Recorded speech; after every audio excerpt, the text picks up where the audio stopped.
Lift in Thorndon. Schindler D series call button, but look at that. It's an express.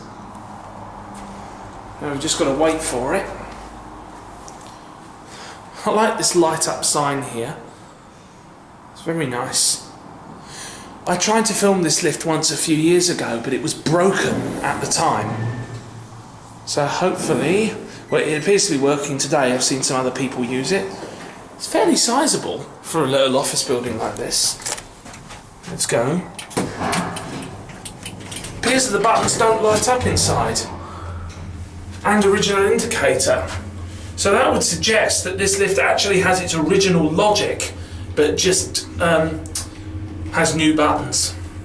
And the cab's been refurbished as well. Oh wow, look, these are actually buttons.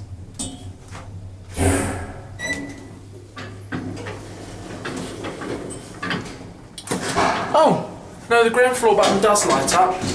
Okay, I changed my... Actually, yeah, because these are third generation, so they should have lit up anyway. But yeah, these are actually buttons, even though the indicator doesn't work. Capacity, 14 persons, 1000 kg.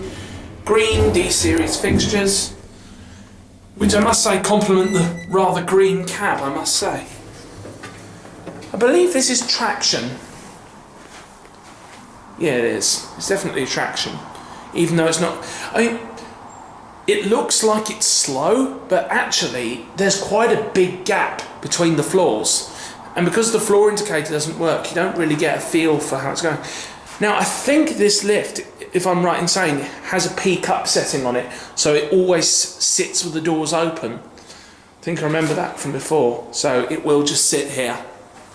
So yeah, that's it.